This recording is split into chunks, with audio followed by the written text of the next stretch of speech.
year, but they will be. I'll be honest because Guys, I've always guys. said that we're a piece away. But we can agree on one thing. Let's agree on one Let's thing. agree on one thing. Whoever wins this series is going to the finals. Oh, I agree. on Oh, that. 100%. What? So let's do Maybe this. I think we So agreed on okay, you that. know what? Thunder at Yes. 7. Thunder at 7. Nuggets in 6. Thunder Or in 5. 6. Or 5. That's I'd like a gonna be 5. enough for this segment, boys. Thank you so much for joining us here on this one-on-one. It's the last shows. It's the last ride, ladies and gentlemen. So please join us. We have another group coming in here soon, and again, we're gonna party until the night gets old, ladies and gentlemen. Yeah, One-on-one we got here. football next. Hey, all the Don't- fighting, it's all love in here. It's all love in y'all, here. boys. It's all love. We'll be right back. No, it's not. Fordham looking for their first conference win of the season. From 44 yards out, the kick from Peskin. It's up. It's through the upright. Fordham wins. 38-35. Brandon Peskin, the hero, in the final second. A career-high 44-yard kick, and Fordham wins their first conference game of the season.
Welcome back to the Senior Show here at WFUV Sports. I am Evan Harkin, joined alongside Eli Keeler, Lou Orlando, and Will Talent, and we're here to talk some NFL football.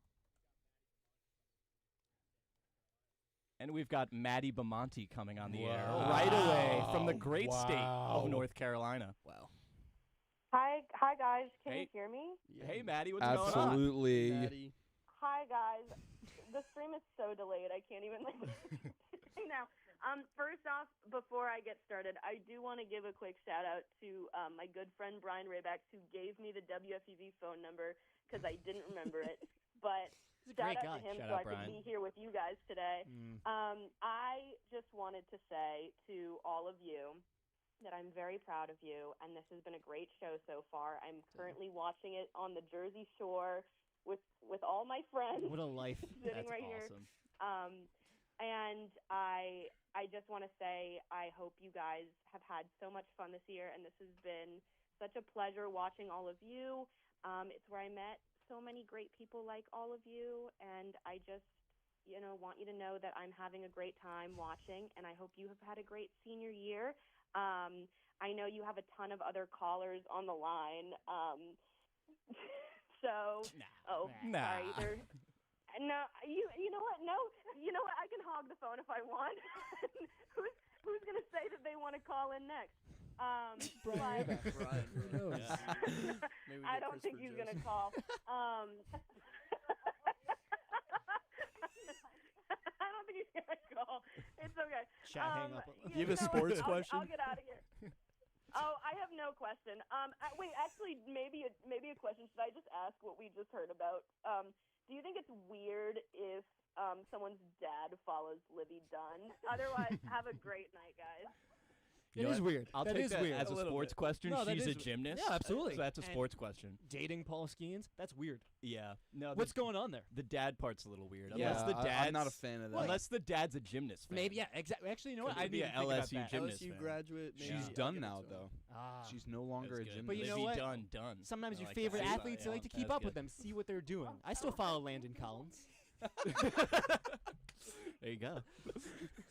I follow Bobby Portis Jr. Oh, Bobby that's great, Portis. dude. Is he not a junior? Dude, you know what edit I saw? Dude, Kyle O'Quinn. Hang up on Maddie. Hey, Yeah, she's get done. her out of She's there. toast. Paint Love you. enforcer It's Kyle great stuff, O'Quinn. though. Yeah, You he remember was him? great. He's great. Quincy Great call. AC too. Quincy AC. Oh, That's yeah. a follow on Mhm. Instagram. Big Oh. time. Absolutely. Everybody go follow Quincy AC. And Kyle O'Quinn. Well, after you follow Quincy AC and Brian Kyle Raybacks. O'Quinn, listen up for Brian Raybacks he because here? he's here. Oh, he's my here. goodness. And maybe he'll talk some football. He might be here to I'd talk love some to football. talk some I football. saw him Brian. in the train station today. Now Did you you- can talk to him Did on he- the phone. now- Yeah, yeah, yeah. Did he Uh, look? uh, stu- uh. did he look Long ravishing time and no stunning? see. He looks How we doing? amazing.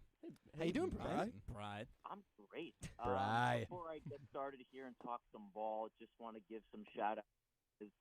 Congrats on a great tenure at FUV, and thank you for making my FUV career as memorable as it was. Oh, Right know, back at you, part of pal. it. Yeah. Shucks. Part of there for the special moments. Lou and Will, fellow beat reporters with the Yankees. Oh, With Ernest. Eli, and Ernie. Ernie, yeah, Eli, the guy that I trained with, and Oh, So- Bri. I just got flashbacks for the great season we had together calling Fordham football. Oh so man, special. a lot of memories I treasure at FUV and just all the events outside of FUV too. At 652, shout out Jack Warner too. I know he's not on. Hey, You guys I'm should be looking very right at him. proud of. Yeah, you guys should be very proud of everything you've accomplished and enjoy the rest of the show. I can throw some football in the mix here. Yeah, Why give us a not? throw it in. All Throw right. it in there. I don't know if you guys have watched the behind the scenes clip that the Giants are Well, putting I out. did. I've Yeah. seen Which snippets of them. Dawn. Yeah, for sure. But Brian Dable was fired up when he found out that Joe Shane traded for Jackson Dart or traded up to get him. And he gave him like a pat on the shoulder, like, thank you, Joe. Good job, buddy. He was fired up. So my question for you guys is, as Giants fans, does it get you as fired up as I am seeing that Brian Dable loves Jackson Dart as much as he does? Thanks, guys. It's a great question. Shout out Brian Raybacks. Yeah. One of our Love you, best. Brian. He always Just a great, comes through. Just a great guy. Always. I'm amped up. I know that this has been a controversial pick, and I'll say we were all watching on the couch, and when they Oh, we lit traded up, We were. we so were hoping happy. for Jackson Dart. We got it. We were happy, and then I was surprised online. People were not. What I will say is this, and this is a little bit of a leap. You know what other quarterback Brian Dable was really fired up about? Jaden Daniels. Yeah. Now, Yeah. completely different world. They're completely different talents. But I will say, when Brian Dable likes a quarterback, Josh Allen, it tends to work out okay. So my big ask from them, because again, Jackson Dart is not a top 10, top 15 level pick the way Allen and Jaden Daniels are. But I would say this. Obviously, Dable and Shane are fighting for their jobs. I wanted them to get a rookie quarterback this year so that they didn't have to bank their future on Arch Manning. I want them to have a guy they believe in. I trust them more than I trust my knowledge of football or any fans online. If Dable believes in a guy, that's all I need. Go make him great. Yeah, no, I'm super excited too, and I think on top of your point that he's not a top 15 guy, I think the best thing for Jackson Dart is he doesn't have to play in this first year. I he love can that. sit Yeah. back I there, love that. watch a legend in Russell Wilson. You can talk all you want about Russell Wilson. The memes are hilarious, yes. Broncos country, it's hilarious. But he's a legend. He's a Diarrhea poop. Yeah, there's a lot of really funny Russell Wilson And he memes. gets to talk to Jameis too. The And he can entire talk to time. Jameis. It's a great the QB entire room. game. Tommy It is. DeVito's still there? He's He's on hanging the out. practice squad. Someone's got to. He'll bring lasagna. Great. Yeah. Well, we Really actually have another caller here. Wow. Maybe talk Coming, about the please. Giants. Chuck from Fairfield, Connecticut. Chuck, what's going on? Hey, what's going on, guys? Chuck, What up, Chuck? McAdams here from Fairfield. What's going on? I heard you guys talk about Brian Dable being fired up. Do you guys think he's going to be fired up for Evan Neal's breakout season this year? I do. I think so. I think he will. Hey, you can't count that out because the way he's Andrew hungry. Thomas' careers is going. Yeah, He's move Evan hungry. Neal to guard. Also, he got that. He's He hungry. got that 5th-year option declined. That could Yeah. fire a guy. And you know what I what, mean? Chuck? I've heard rumors that Tyrod Taylor's coming back too, so there's a lot to be excited Oh about. yeah. But do you think Tyrod's going to get the start over Jameis? Because Jameis is going to be slinging it this year. Well, Chuck, you know, we go back, Chuck, and we go way back, and I know how Friend much of the you show. love Jameis. Yeah, long time. So you're a little biased, you know, when it comes to Jameis. Jameis can't move like Tyrod can. Jameis can't run the clock out before halftime like Tyrod can. That's special. Needing points on the goal line. I love so. Chuck. A lot Next of to people third from call of the day. Fairfield, too. He's getting active. Fairfield is busy. Yeah. They Lot love happening- lot happens in WFUV Connecticut. sports. Surprisingly, a lot yeah. happening in Connecticut. Yeah. Well, on the Giants draft pick, I know we were talking a little bit Jackson Dart. I wanted to talk with you guys about that Abdul Carter, his number Absolutely. situation. Let's get into it. I think it's really weird. I think it's weirder that he landed on number 51, maybe the ugliest number he could have gotten. Didn't even consult Aziz Ojolari. Yeah.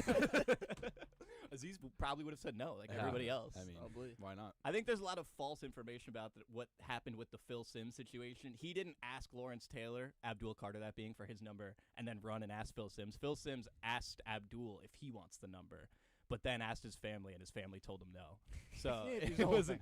It's not like he's just running around Giants legends, all right? He picked one in Lawrence Taylor, didn't get it. But I'm upset that he landed on 51. Like, there's so many cooler numbers than 51. I like it. It's a blend. It's a blend He of can what make he it his was own. looking for, and it speaks to what LT told him to do, which is just find a number and carve your own legacy. And the whole you can't even put it on Neighbors because it was such like a unique experience for the Giants to even do that. Yeah. This is the last time I think I fight for this argument. I'm not even fighting. I'm just using ridiculous adjectives, but you're talking about two pillars of the Super Bowl era Giants that you want to unretire their numbers. Ray Flaherty, with all due respect, I don't know how many people on this earth are still alive and watched Ray Flaherty. But he was a ball player. We're in a different time now. LT Phil Simms, I mean, That's Giants royalty. It's different. We have a long way to go before we even think of having those conversations. But even that's not true. They happen now. So I don't know. I don't know what anything is anymore, man. Yeah, I think we talked about like last week potential numbers and where we want him to go.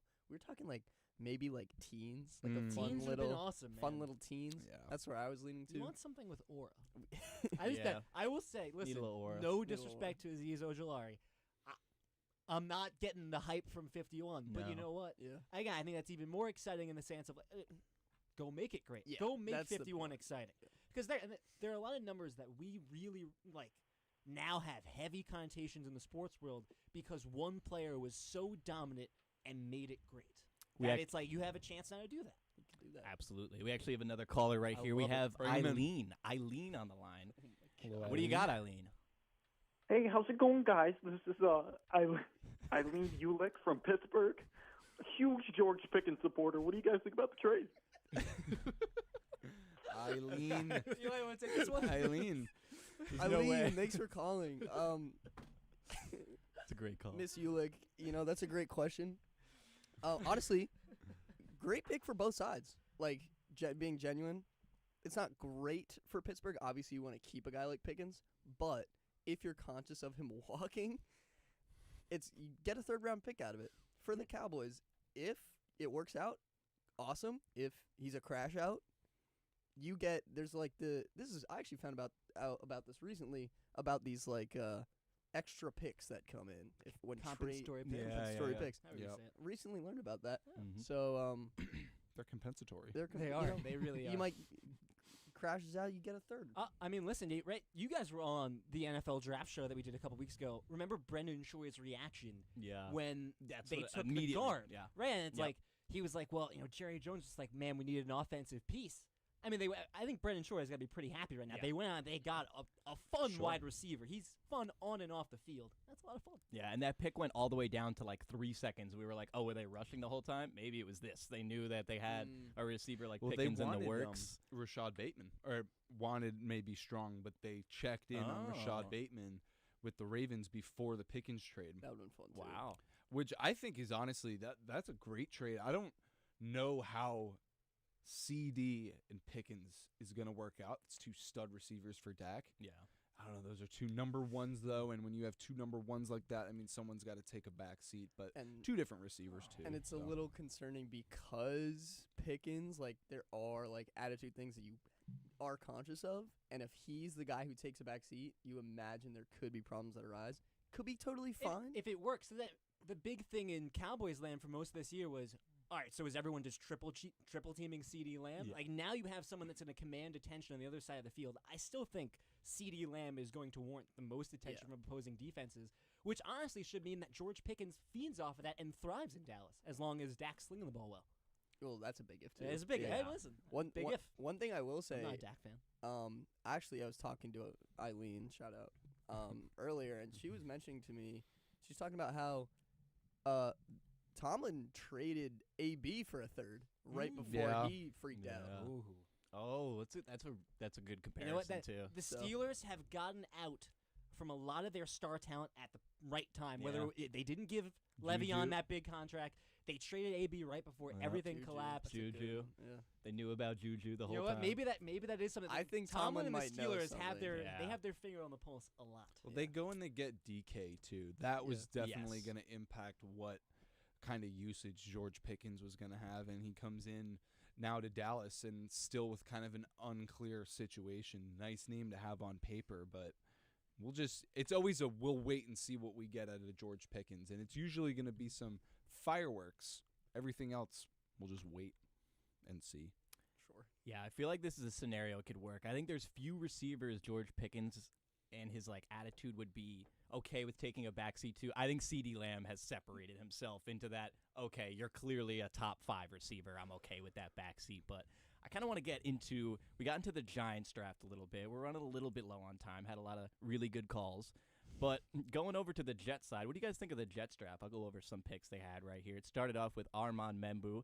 I'm sure everybody knows that. The offensive tackle they got. Loved that pick personally. Mason Taylor, Azari Smith, Arian Smith, Malachi Moore, a pick that I especially loved right there. He was one of those, he played star at Bama, so they're still running that position that Ramsey played a little bit, where he's kind of a linebacker but a nickel, just all over the ball. And I think they're specifically filling the positions they missed out on. You know, they got rid of a corner in DJ Reed, filling him with Malachi Moore. So I think they did a good job of drafting positions. What did you guys see from the Jets? I didn't love their draft, but I don't hate it, though. Membu was the guy to go with at that pick. I don't have a ton of football takes on their draft. All I can say is that the Jets fan base is definitely pretty mixed on it from what I've read. Yeah.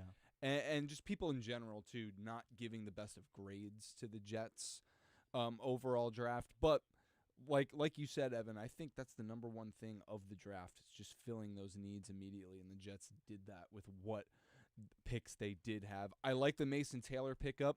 Need a tight end. They get a young tight end. I thought all around it was a solid draft. I'm not in love with it. I don't hate it. Just solid. Yeah, I mean, so, I'm going to piggyback on Moore because I think you're talking about position, getting positions you need. That's a great one because they need help in coverage. You could always use help in the pass rush. You're filling both of these spots.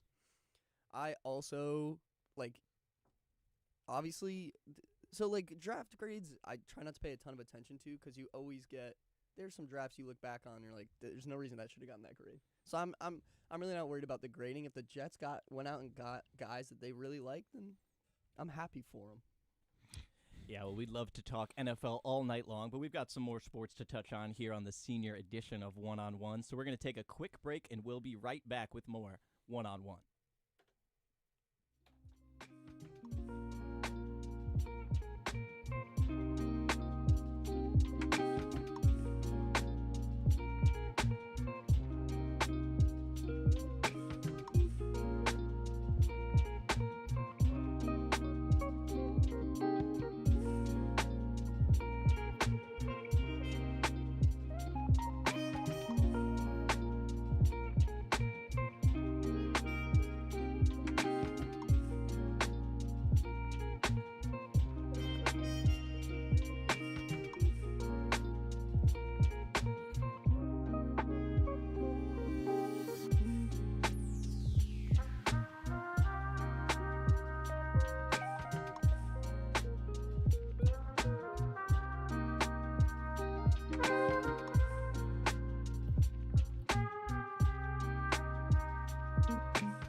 FM, WFUV Sports, WFUV Sports on YouTube. This is the one-on-one senior show. Nick Guzman, Daniel Melly, and I'm James Burley. We are talking soccer. It's not FUVFC. We don't get to do this so much. But I think first and foremost, I would ask you guys how you're doing. But I think we have a caller on the line. Can we bring that in? Lucifer Orlando behind the glass. Chris Shepard, are you there?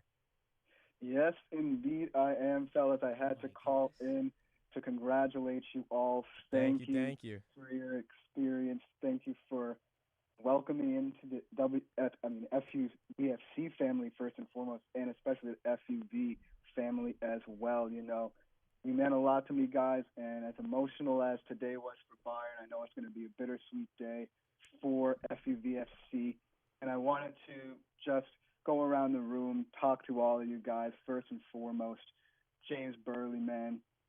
Insane ball knowledge. I'm so glad you're a part of this journey with me, man. Last year was incredible. Just getting into all these different shows, whether it's, letting me rant on music and things like that nature, and just getting to know you, man. It's been incredible. And then Nick Guzman, I'll never forget. You were my first ever A-host, and I was nervous as hell. And you just allowed me to shine in that moment, and I'm glad that I see my man Dan Melia, someone who I've talked to a lot about soccer, joining you guys on the show, and I'm so glad to see that he got an opportunity to join the FUVFC family. So thank you all for just giving the FUVFC brand a better name. I know it's going to have a bright future for everyone involved, especially, all these up-and-comers. I know Griffin Stevenson's going to do great things. Diego Martinez is going to do great things. Shout out Griffin Diego. Thank you for setting this platform for all of that, and I'm just so glad to be able to call in to you guys. I love you, and FC Bayern München, Mia San Mia forever. You have to add that in there. Mia San Mia, Chris. Mia San Mia. Oh, my God. Thank you so much for the call, Chris. The kind words. I mean, you don't know how much it means to hear your voice and to hear you call in and say all that. That was awesome. And a farewell to Tomasz Muller. I heard your name, and that's the first thing I thought of. So thank you so much, Chris. I think we have another caller on the line, a couple of big soccer fans coming in from Brooklyn, a couple of Italians who want to talk about the beautiful game, it seems. Do we have Joanne and Louisa from Brooklyn? We do. This is James's mom and his grandmother, so we just want to say congratulations to you guys and how proud we are of you. We love you. Thank you so much, Mom. I love you. Thank you, Nona. I didn't know you'd still be up this late. James, what can I say? You're the best. Sorry, everybody's fine. Everybody is doing a great job. Everyone's doing great. But I have to be a little impartial. You know that. I appreciate you, Nona. Nona, grazie mille. Always. Thank you so much for calling, for watching. It means the world to me. Thank you guys so much for everything. I think we might have lost you. We have a number of calls on 718-817-2750. We have several coming in now. We're breaking a record, I think. Thank you guys so much, Chris, to my mother and my Nona for calling in. It means the world to hear all your voices.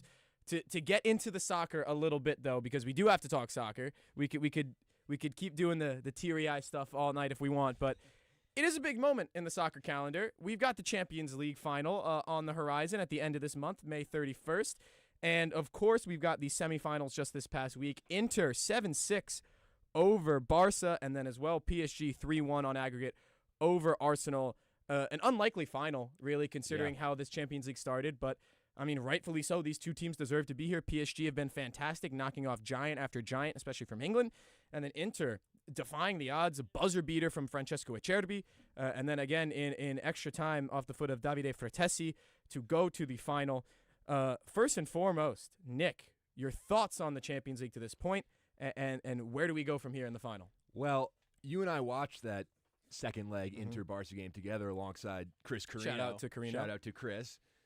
Probably one of the best games I've ever seen, if not the best, in terms of back-and-forth nature. You know, Inter goes up 2-0. Barca comes back to take the lead. Inter tie it up late and then win it. Just back and forth. But Inter, I think, a lot of people wanted to see Barcelona in this final because of Lamine Yamal, because of Rafinha, and how fun they are to watch and just how talented they are. But, I mean, Inter, you knock off Bayern, then you knock off Barcelona. You deserve to be in the final, knocking off two European giants. And doing it in a way that, you know, set pieces and being opportunistic, and they 100% deserve to be in that final, as do PSG, who were better than Arsenal in both legs. Sure, Arsenal had some 100%. chances, but PSG just so talented, so young, and a team that I feel like I hated, and I feel like a lot of other people hated for most of this Starting decade. to win people over. Starting to win people over, just how fun they are to watch. Yeah, and Daniel, we don't often get to hear your soccer opinions, at least on the air. We know you are tapped in, the resident Brighton fan of the station. Tell us how you are viewing this upcoming final. Well, it's just always fun to get to this point in the season, no matter who is involved in the final, especially as a neutral spectator, where my team is, basically never. They'll have their day in European football. They will. They will. Let's just get back to Europe this year. Good step in the right direction today with the win over Wolves. A lot of work to do in the. Shout out last couple Alex games of the Wolves, season. noted Wolves fan. But continue. Sorry to hear that. That's a tough life. But anyway, I what you were saying about these two teams, in terms of how well they've played and how they deserve to be there, is exactly what I want to say. Like, yes, I understand the hype around Barca, and they haven't won in a good while, and they have young, exciting talent, but their time is definitely going to come. PSG, I think their number was really up. We were talking about this in the back, James and I were. They had these worldies for year after year. Obviously, the most recent iteration being the triple-headed monster with Mbappe, Messi, Neymar, and it didn't work out. I'm glad to see them take a different approach, have a bunch of different guys who just do a bunch of really, they do the small things well. They play pretty football, and they played pretty football against Barca. They deserve to be here. And the same thing goes for Inter Milan. They've been knocking on the door for a while now. They're one of the best teams in Europe, one of the most experienced teams in Europe, and they deserve to be here too. So it's going to be an exciting final, I really think. It's a great dichotomy of the final, right? Because we've got all these experienced players for Inter, a bunch of players who have played at different clubs throughout their careers. I think of a guy like Henrik Mkhitaryan, who's become a great central midfielder. Hakan Çalhanoğlu has played at a number of different clubs and is playing at the ripe age of, I believe, 35. He's playing the best football of his career. And Cherby, scoring that big goal to send things to extra time. I mean, he's on the wrong side of 30 and has been for some time. Jan Sommer's 36. Jan Sommer's 36. He was instrumental in winning that tie. And then on the other side, you've got a midfield of Fabian Ruiz, João Neves, and who am I forgetting here? Vitinha. It's like so good that really have Warren Zaire-Emery can't get into that midfield. Exactly. And he's so good, and he's fantastic. He's playing as a substitute. I mean, captained PSG at 19 in a league game just a couple weeks ago. I'm not sure if we still have him on the line. I believe we do. Speaking of great teams, Liverpool winning the league. Michael Hernandez is on the line. I'm sure that's what he wants to talk about. Michael. Oh, 100%. Come on. I mean, I remember watching the episode before the season. I don't know who said it, but Liverpool to finish 5th and Man United to finish 3rd. Oh, who said that? I can take one fat guess as who that was. It was one Griffin Stevenson for sure. There was no way I would think say. It may have been him. I'm a United fan, Michael. I'm a United fan. I would never put out that blasphemy onto any sort of medium that can be brought back later to be used against me.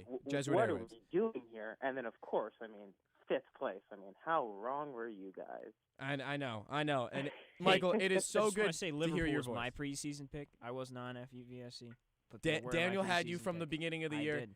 I know. RNA slot truther since day one. RNA slot. Na na na na na. I know that. Yeah, go ahead, Mike.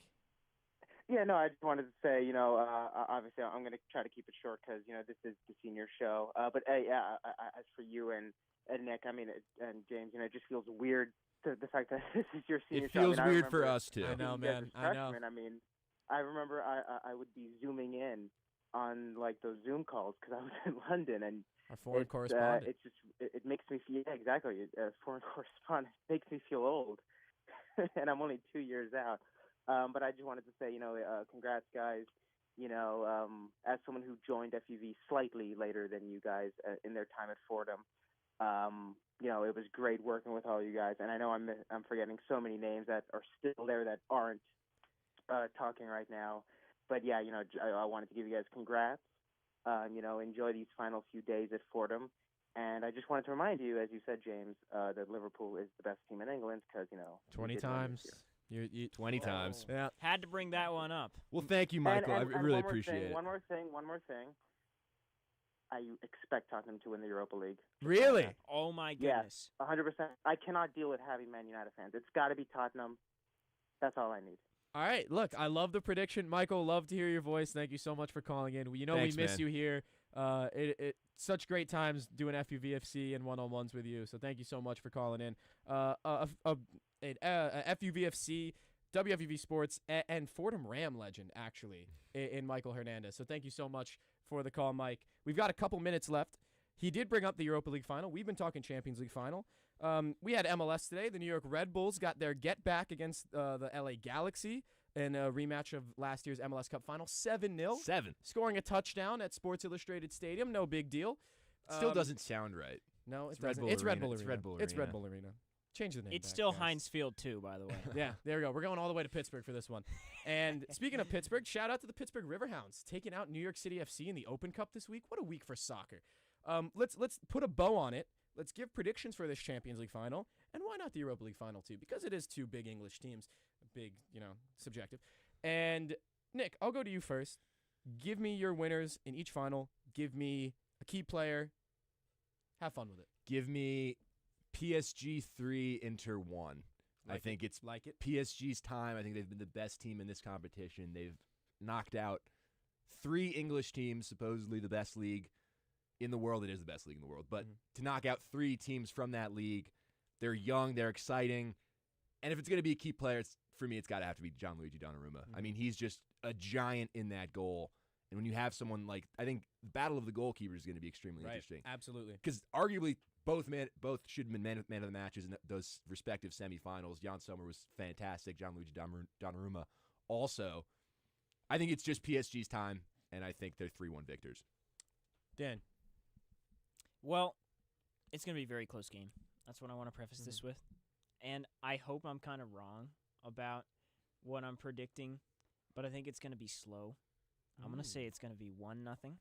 I have Lautaro Martinez scoring the winner for Inter Milan. It's a good pick.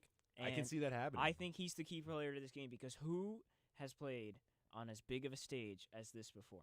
That's a great Lautaro point. Martinez. And, World Cup and champion. He opened it up. He opened it up in the second leg against Barca. He was great throughout that game. Such a pacey player.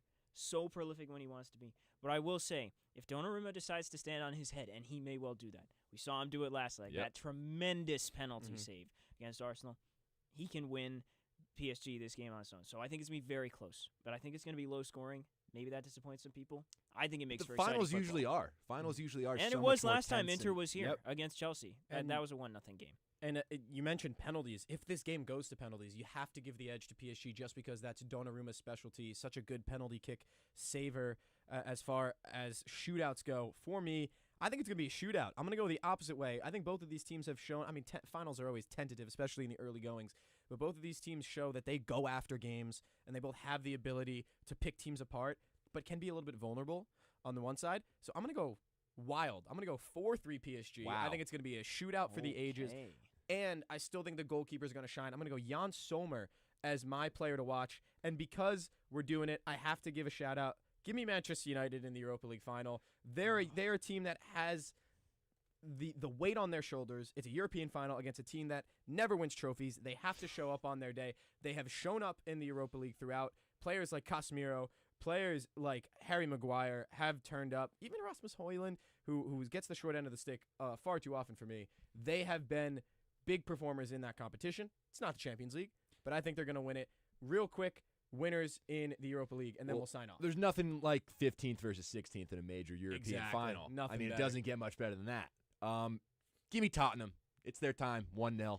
There you Give go. me a Dominic Solanke goal. And Dan, before we You wrap took up, the words out of my mouth. I was gonna pick a Yeah. Solanke goal for the winner, but I'm gonna say 2-1. I think Hoyland will get a goal for United, and Solanke will get a brace. Here's the thing: both of these coaches, Postecoglou, and I got too much Turkish in my head, and Ruben Amorim are in a position where they need this. Look at where they are in the league table.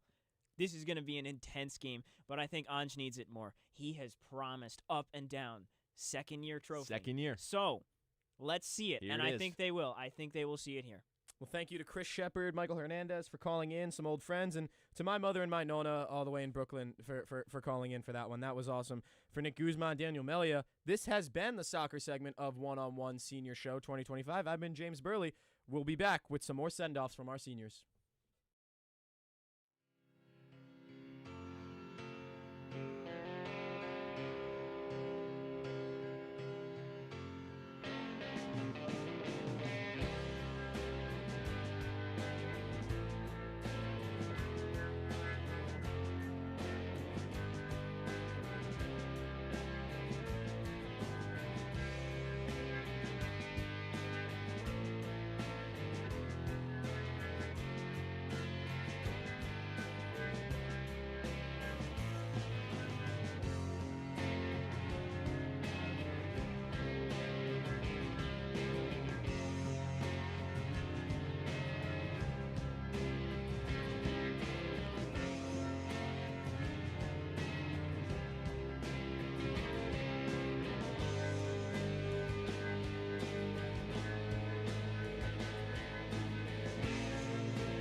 You're listening to WFUV, New York.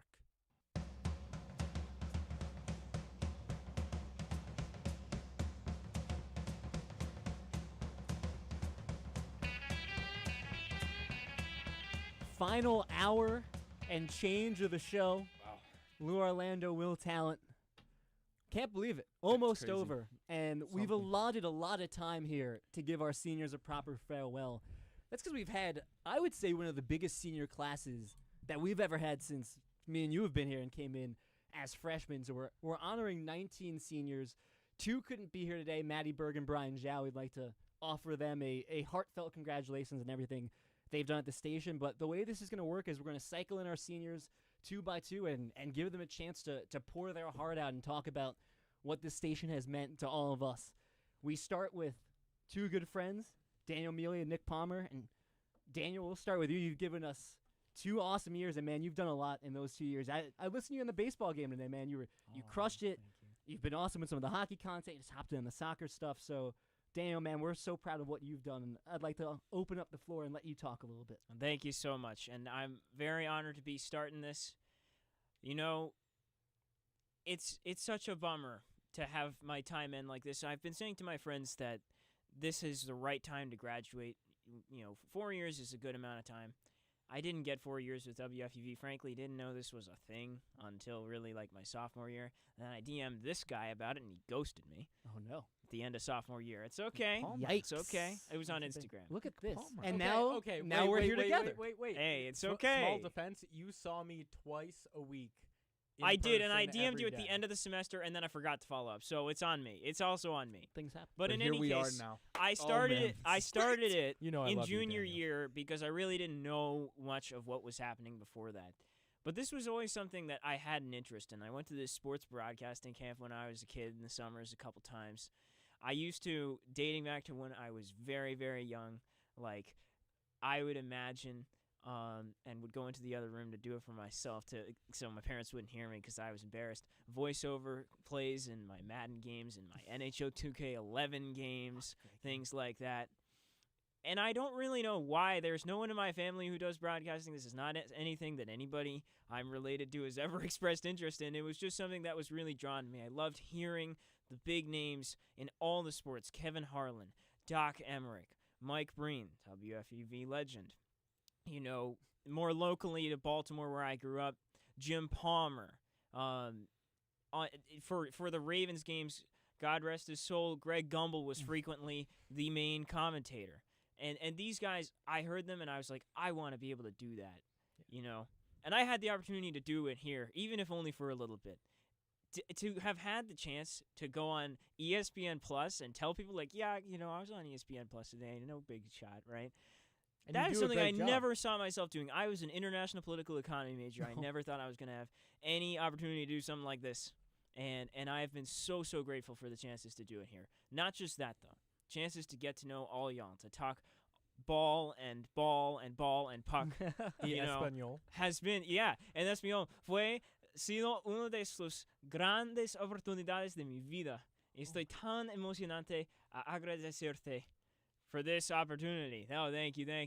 Clase So- contigo es una experiencia excepcional. Oh, muchas gracias. So, from the bottom of my heart, to all y'all, to Lou and Will for giving me the opportunities you gave me this year, to Nick for putting me onto this thing, to all the folks behind the glass, especially I want to shout out Tucker Austin, who I had 2 different games with on ESPN Plus, 3 technically, because we did a double header for softball. Thank you so much for the chance to be a part of this station. So, so, so glad. Chance of a lifetime. Only wish I had had more time, but so grateful for what I did have. Well, it's been a pleasure getting to know you, Daniel. I remember you coming in. I think you shadowed and I produced a football game, and you had a bunch of questions. You're always prepped, ready to go. And look at you now calling baseball games, softball games. Never a doubt you always had the diction and the character to bring yourself in this direction, and we couldn't be prouder of you, man. Thank you for what you've done for Love that WFUV. flower Love sound. that. Shout out James Burley behind the glass, by the way. This Absolutely. man knows his stuff. Including su español. Ya no sé.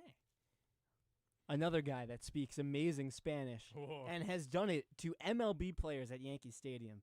How about Nick Palmer? And I do want to say, I really hope that we have on the OBS system the Shohei Ohtani-esque graphics. Yes. I haven't seen Nick this Palmer yet. do up. Yes. Joe Henry did We a all know. fantastic job crafting it. Yeah. No one has bridged the gap between L.A. and New York stronger and more controversially than Nick Palmer. And he's here Polarizing early figure. because, well, he needs to graduate, and we need to make sure that he graduates. So we're going to get out of here quickly. But, I mean, I will say Nick Palmer, who's one of our close friends, one of the most talented beat reporters we've ever come across, and your knack for finding stories and interviewing players, your confidence, it's inspired all of us, man. You are a singular talent. I am so happy to have gotten to spend the last 3 years with you, man.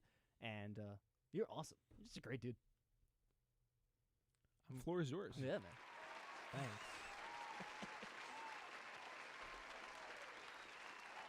when I do you know, this is how I joined FUV, and I'm going to be brief about this because I know we have a lot of people to get to. There was a kid who sat next to me in astronomy class, and he had a bunch of cool Yankees stickers on his laptop. He had one for Nestor Cortez Jr. when he was good. You know, he watched a wasn't a similar Brewer. Yankees podcast that I do, and we became friends because no one paid attention in this class. Shout out Garija Doobie. And he said his name was Lou Orlando, and he encouraged me to join the station. And I owe almost everything that I've ever done here to you and Will. Bobby, of course. The list goes on, and I don't have time to list everybody. My parents, because it's not cheap to get to UBS Arena. One memory that I have with Will and Jack, that trip to Cooperstown was amazing. We interviewed Pete Rose. We did. No one can May have been interview one Pete of Rose his- anymore. one of his and last we that he did it. did. Yeah, one of his last interviews. Finally, to round this out, and you said controversially, I'd like to take this last opportunity to prepare a brief statement. Please. These being my words and my words alone. A Palmer PR release. I love him. I love him. When I Come on. entered WFUV as a sophomore, I defended my love for both the Dodgers and the Yankees. As an elderly senior, I will not abandon them. I give my sincere thanks to Jack Warner, who has ruthlessly attacked me. And rarely do I have this opportunity, but I will use my platform on the send-off to briefly speak my mind on the state of baseball. I address you directly, Jack. Please listen as if you held the smallest shred of sympathy for my struggles. Even though the Dodgers are my first love and the Yankees are a close second, the adoration I have for the game of baseball is so great that I've found room in my heart for two franchises that carry both personal and sentimental value. You, of all people, can understand that. The World Series was an emotional roller coaster that tore at my soul. To all the Luddites behind the glass clamoring to pick a team, I have one thing to say. Ohtani MVP 50-50, Judge Triple Crown Soda's a hot dog, San Diego's a swampy hellscape, Dodgers World Series 2025, Clayton Kershaw will live forever, and Russell Martin will win the Masters in 2030. I actually love you all, and thank you for a wonderful, wonderful 3 years. Thank you. Nick Palmer, man. You are the best. You are the man.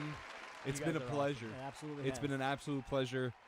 There's not a lot of other people I'd love talking baseball with. We talk baseball every day. We make some crazy trades in fantasy, especially when we're bored or when we course. really need starting pitching like myself. You need middle infield I help. just got Nick Pavetta from Grace McCann. I heard about that. Red Sox I really legend. like that acquisition for you Yeah. guys. That was some good front office work on both ends. Think it helps both squads tremendously. But Nick, you're the man. Loved covering Yankees with you and just talking baseball in general, and obviously building the relationship that we have outside of WFUV. All of our different escapades we've gone on with one another. It's truly been a blast, man. Thank you. Once I could pop in real quickly, I want to say, Daniel. you know, since I called you out a little bit for ghosting me, which is on me too, it was such fun to have you in Spanish classes, if only for the reason that we would get to talk about this. And the same way you experienced sitting next to Lou and having that be something that made you want to come here, seeing how much you enjoyed this made me want to do this more. And I am so, so glad for that experience. Había sido un placer, hombre. Look, you guys make it look incredibly easy, and it is incredibly easy. Tell him, Wash. It's incredibly hard. It's incredibly hard, and you guys make it look easy. I'm proud of you all, and I love you all. Once again, Nick Palmer, Daniel Melia. Thank you, guys. Nick Palmer, one of our on-air advisors this year. He's been working the Islanders beat for the last, of course, 3 seasons. Yeah. And we got the pleasure of working the Yankees beat with him the past year. Catch me and Jack Warner on Sunday for the Subway Series. One last hurrah. Yep. I'm going to cycle in 2 more seniors. Again, we got a lot to get through. It's a big We senior do. class. It's a great senior class. There's been a lot of accomplishments this year. It's always been a great time. It's always has been been. great fun through the ups and downs, the trials, the tribulations. All of them. Even the qualms. Oh, I've had so many We never qualms batted an throughout eye. the 4 years. Always, right? Never batted an eye, and here we are as it winds down Lou Orlando. 56 minutes to go. I'm keeping track of the time. It's crazy. We're joined by, man, that basketball segment was electric. Zach Cordova, Angel Ducret. Currently at odds. Nuggets fan, Thunder fan. But it's all love, though. They come together here in love, and we celebrate WFU your love. FUV careers. Angel, I'll start with you, man. The passion that you've brought, to this station, man, the availability, always being down to do stuff, but the passion you brought to Pick and Pod and doing some of the draft shows and some of the trade deadline stuff. And I think it was perfectly encapsulated in that West basketball segment. Man, I've been I've been blessed. I'm not gonna lie, because I started 2 years ago. 2023 was the first year here in the station. Going to the club fair, not knowing what to expect. You know, I'm just a little. I'm just a commuter student out there in the Bronx. I didn't know what I wanted to do. I knew journalism was the thing, but you know, I start WFUV. I always told myself, like, the one thing I wish I did here at Fordham was join earlier as a freshman. Had like the full 4-year experience, to be honest, because man, in 2 years I didn't think I could do this much and like have this amount of support and community on campus. It's crazy. The formals are electric, you know, the picking pods, the nosebleeds, the draft shows, the trade deadlines, everything. But it all started because this man, this is my mock leader right here. Mock Group D. Will and Colin. Have to give a shout out to Colin as well. Both my leaders. I mean, the group was legendary. It was great, man. Me, We had a lot of fun. A lot of big time names. 8 in Chris. the morning on Thursdays for 6 straight weeks. Hell yeah. Never again will I do that. 8 But it was a.m. worth po- it. It was fun. worth it. And I just remember like first gig, like he put me at A-host. I'm like, I've never done. Set the tone. Never done this before. I don't know where that confidence came in that you thought my name could be. I was like, all right. But, you know, ever since the mock groups, honestly, like I felt so comfortable. And then that one last summer when I was just that one local kid and I felt like I was on the show every week, it was great. Just a great experience. And I don't know, man. It feels weird that this has to be the end. I just, you know, I wish there was more to go. Obviously, we were on the segment, you know, earlier going back and forth about about Denver and OKC. When I have mixed feelings knowing that I'm wearing the jersey of a Denver Nugget right now, but I want my team to win.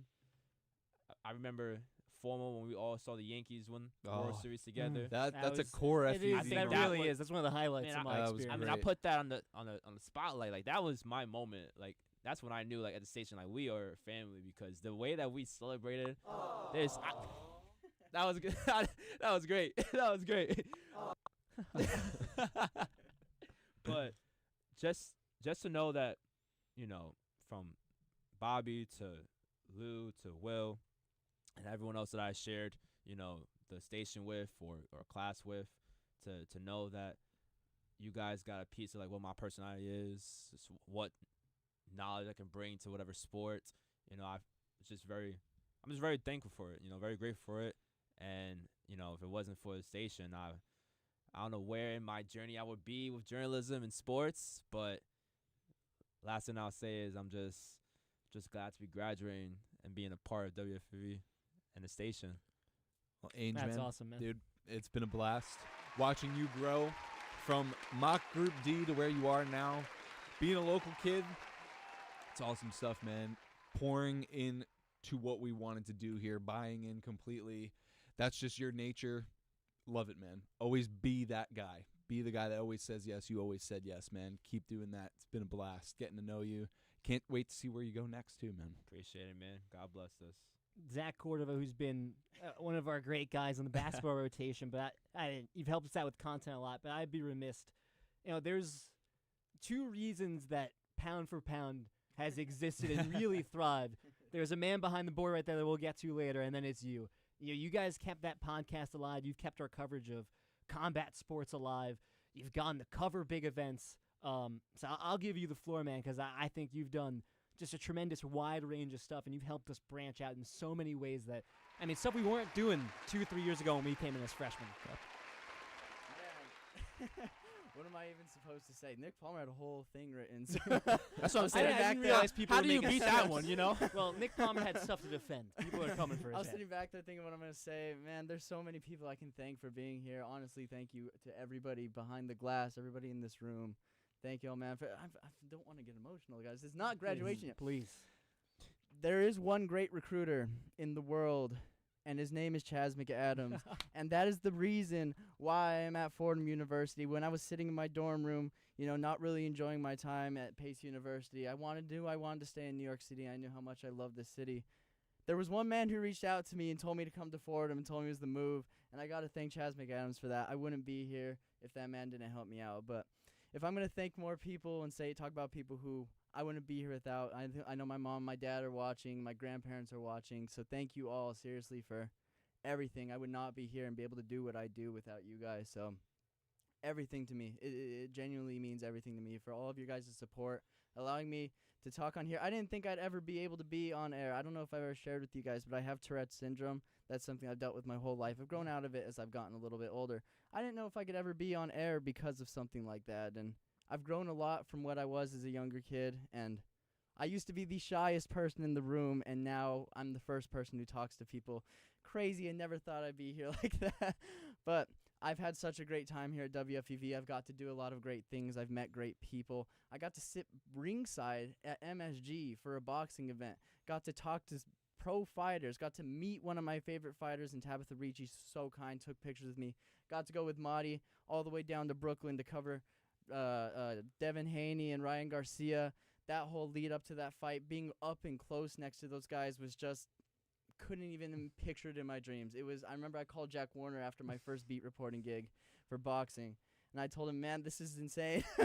Getting emotional as I'm walking outside of MSG. It's just all so surreal, and I'm so grateful to have had every single opportunity I've been here, and I've tried to make the most of it, and honestly, I couldn't have imagined doing it with better people, honestly. You guys, thank you so much for giving me my chance. Thank you guys for giving me my chance, letting me spend Denver sports propaganda all over the airwaves. happily. Bo Nix has changed my life. Nuggets in 6. Come on, guys. You had to say that when I'm here. Well, Zach, man, we really appreciate you. Proud of you for all the steps that you've taken here at WFUV. Done some great work with us, man. And wish you all the best. I know you're going to do great things. You did great things for us over the last couple years that you've been with us. So thank you for everything, man. It was a blast. Zach Cordova, Angel Ducret. Thank you, fellas. I'd like to call on our next two. We're going to get Marty Dembele and Will Jing in here. Let's do it. And keep the basketball stuff going. Oh, yeah, Marty.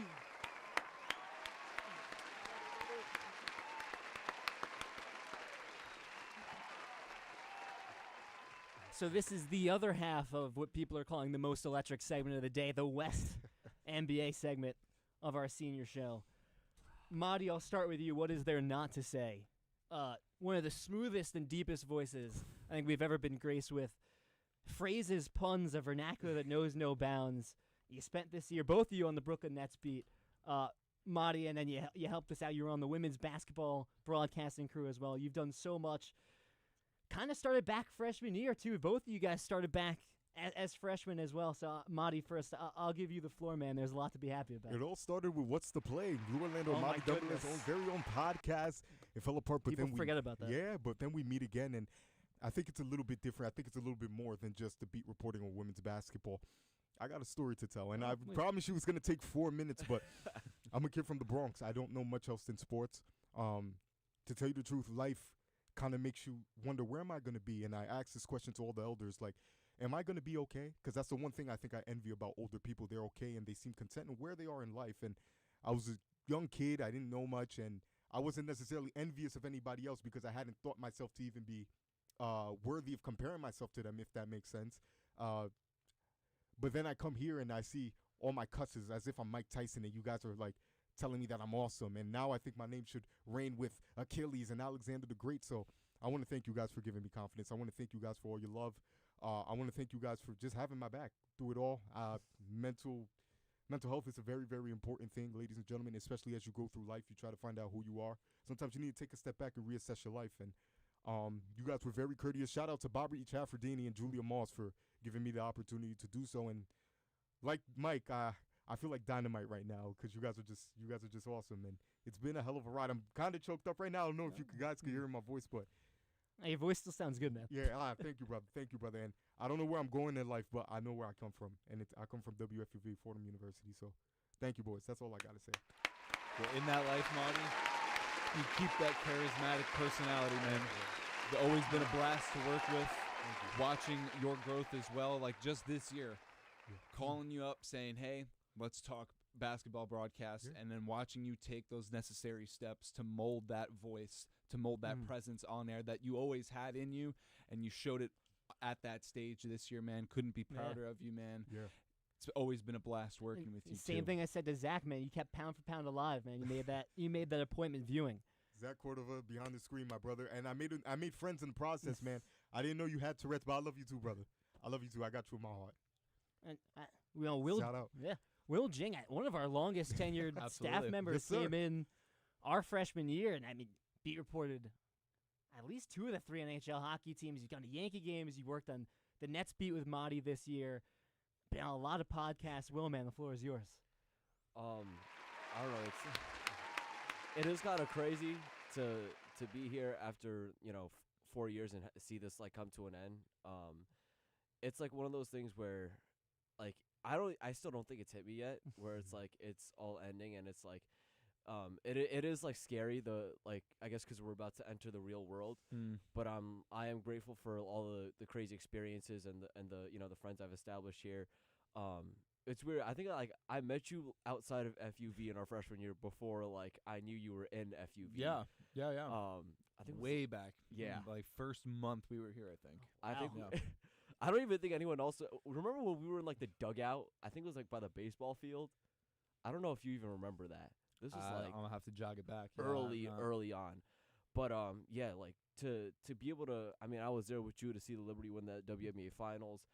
Yeah. To be able to see like the players like come in with like the champagne, the goggles and everything. From that to like being able to like go down to, the basketball court or like right by the rink for MSG games. I mean, there's been so many incredible experiences that I've gotten to have, and I'm just incredibly thankful to have had those, because not many people get to have them, and you never know if or when they're gonna come about again. So grateful to everybody who helped me along the way, and grateful for everything I've gotten to do here. Well, thanks for sticking on the ride, Will. Been here since the very beginning, putting a lot of time and effort, and watching you grow as well. I know you got a nice internship now too. All that hard work paying off, man. It's been a pleasure. Thank you. Yeah. Can I say one more thing? Do Please. we have time? Oh, we got time. What I will say, I know my response was a little bit shorter, but I like to talk. I don't know if you guys notice this, but there's a certain level of crazy that you have to have if you want to reach the top. And you guys are some of the craziest mofos I've ever met in my life, and that's in the best possible way. You guys have grinded as hard as you possibly can. Nobody sleeps here. Everybody's taking every single opportunity. Be delusional, right? It doesn't matter what it is that you want to chase in life, whether it's sports or anything, other elements of your life. Be delusional. Be crazy.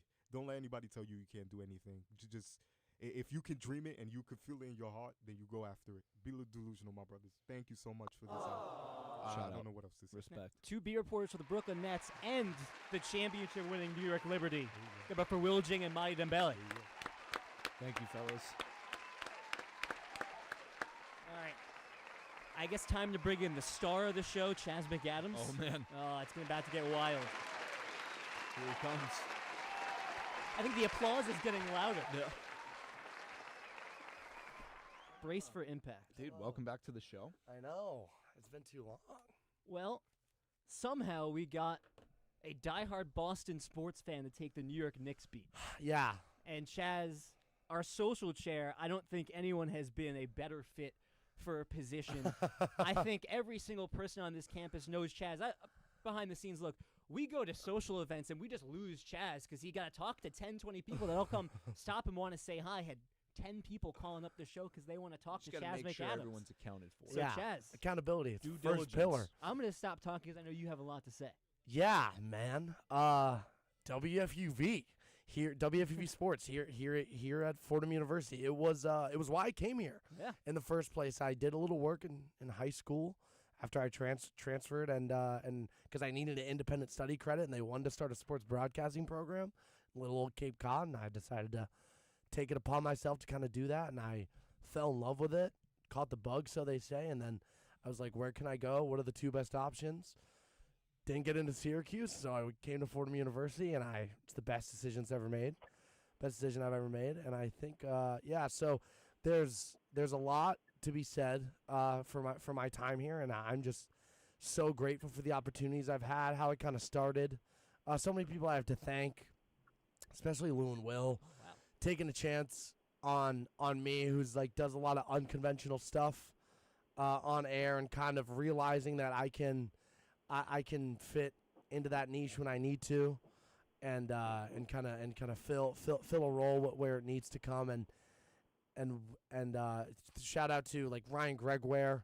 I came on during his time, and all those guys from back then. Calamari. I would not be at this radio station with you guys without Thomas Aiello. So shout out to I'm so serious. Shout out to him. There's been so many people, especially like my parents and everyone behind the scenes, just sending their kid to a $90,000 a year university to major in journalism. It was a choice. So shout out to them for taking a chance on me too. And this has, when I look back on my time at Fordham University, the first thing I'm going to define myself by is as a member of this radio station.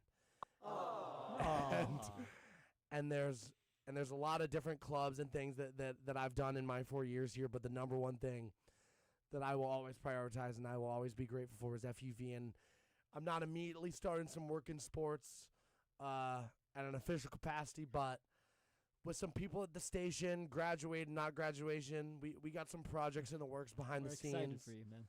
We got some projects in the works, and hopefully with the great network and Bobby Chaffardini especially helping me meet so many great people and you guys and the people to meet are going to be the people in this station right now. Like the FUV kids 10, 20 years from now are going to be like, thank you to whoever the station manager is for introducing me to Lou Orlando, to Will Talent. And so I'm so grateful to have met so many people that I know for a fact are going to be future Titans in this industry, in this city. And yeah, just look out for me because I'll be around. I got to give you some love. One of our main color commentators for Fordham men's basketball this year on 90.7 FM, and as you mentioned, at the final game of the season, like that's not something everyone can say. And those trips were a blast. Your sleep apnea was something. We got through it, and I will say, from the bottom, our friendship is stronger for it. 100%. I will say from the bottom of my heart, I would not have had as much fun calling men's basketball if you weren't part of that crew, man. I appreciate so it. Much love coming from you. I've said this all the time. I would say that sports should be fun. I say this all the time. Sports should be fun. They're meant to be fun. It is you know what? And it was fun this year. And it was fun. Chazzy, Chester McDog Sticks. Hell yeah. He goes by many names. Wow, Chester that's a blast. Shout out Sticks. KP. Shout out KP. For Chaz, sure, man. don't go anywhere.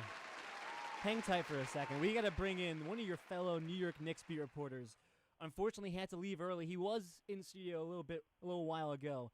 We have Ben Oppenheimer on the line, and how do you cue up Ben Oppenheimer? He's Let him one do of it. the most unique personalities it. I've ever met. It's been a blast to meet him. I thank him personally for how he's made FUV such a welcoming place and what his personality has done to liven up all of our lives. Ben, man, you've done awesome work, man. You've crushed it on the Knicks beat. Did a great job calling women's basketball this year. You've been great on shows, and again, you've been great in studio, behind the scenes, just working with people. So from the bottom of my heart, Ben Oppenheimer, thank you, man. Floor is yours. Wow, it's hard to even say anything after that, guys. You'll find out. Yes, I'm sure. And I love what Monty said earlier. Be delusional, be crazy, and that might sound like a little problematic advice at first when you're going into sports media or sports broadcasting, but I do think that's the right sentiment, the perfect mentality of just dream big, and I'm a different person than when I first walked into WFUV that I am right now. I've changed, and I was talking to BC. Who I affectionately, of course, it's very own Bobby Chaffardini, but I call him BC.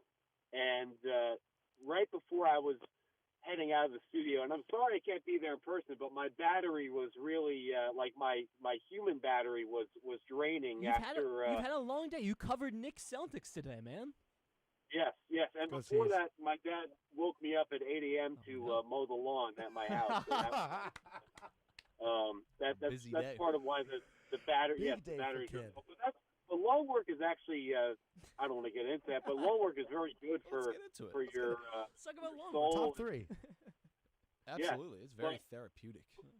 I love yard work. No, actually, Doc is always right. But I was talking to BC as I was heading out, and BC was saying, and he said in blunt terms, he was like, Ben, when you walked in here, you were a goofball. When you first walked in here, because I showed him some of those videos when I was, and then Lou actually saw this too. I love those. I was looking for those videos the other day, man. They were cracking me up. Yeah, those OG videos, and that was first time at for those videos the other day, man. They were cracking me up. Sorry, guys. I think I accidentally broke up for a second. If you're still with me, I got you.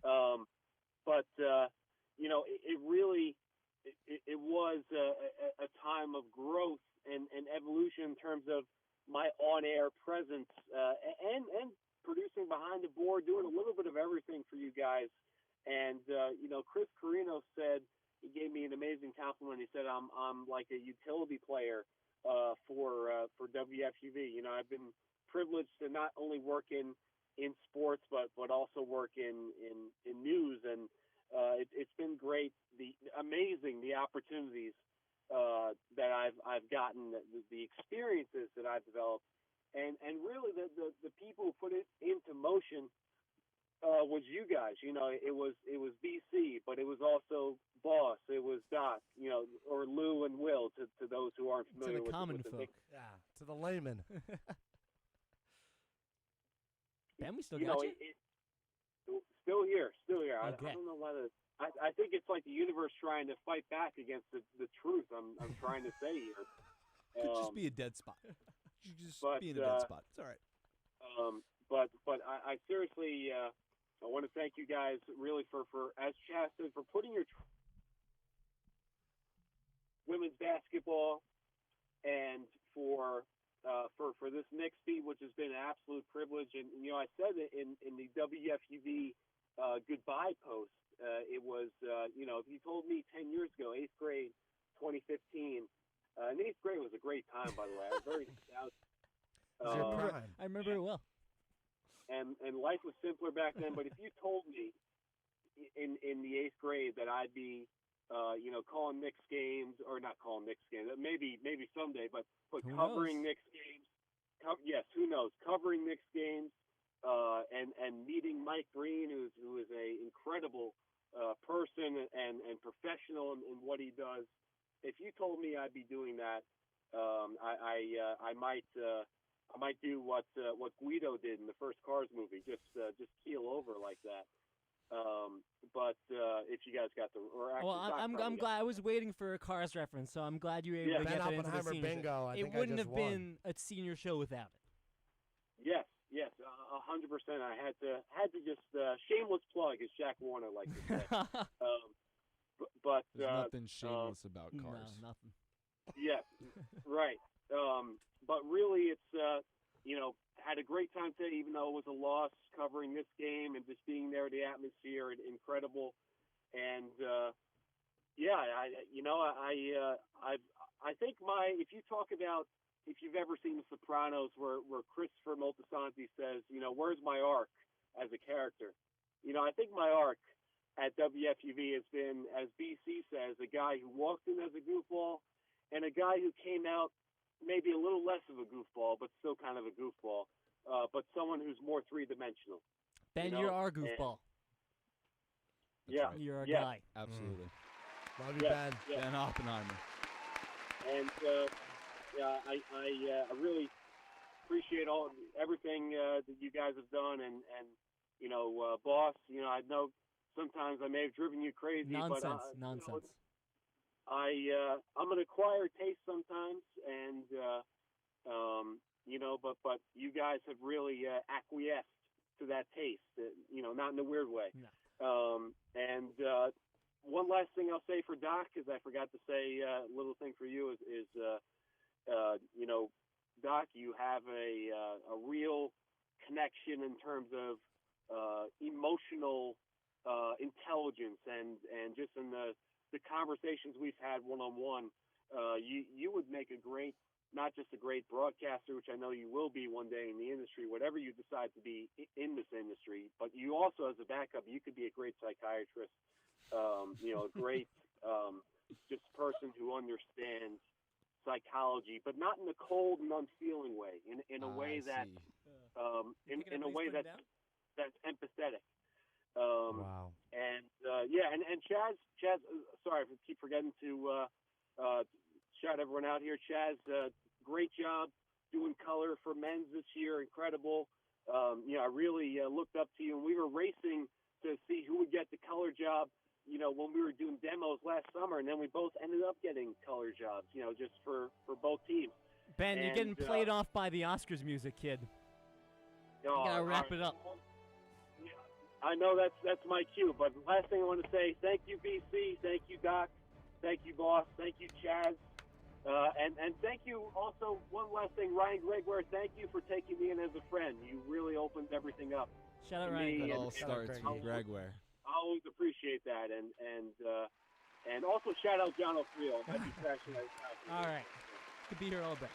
Ben, thank you, man. Thank you, Ben. I can confidently say this. FUV and this senior class is not the same without Ben Oppenheimer. One of the few that was actually able to bridge the world between sports and news. He did both. Kid works his butt off, and he did a lot of great work. And again, this place wouldn't be the same without him. So we're happy to have Chaz McAdams. We're happy to have Ben Oppenheimer. Two of the greatest personalities I've had the pleasure of knowing. One last round of applause. Thank you, fellas. To Ben. Thank you, guys. Yes. I'd like to call on Evan Harkin and Caleb Stein as our next two as we say farewell to our social chair, Chester Chaz Dogsticks. McAdams, and our Knicks beat reporter, Ben Oppenheimer.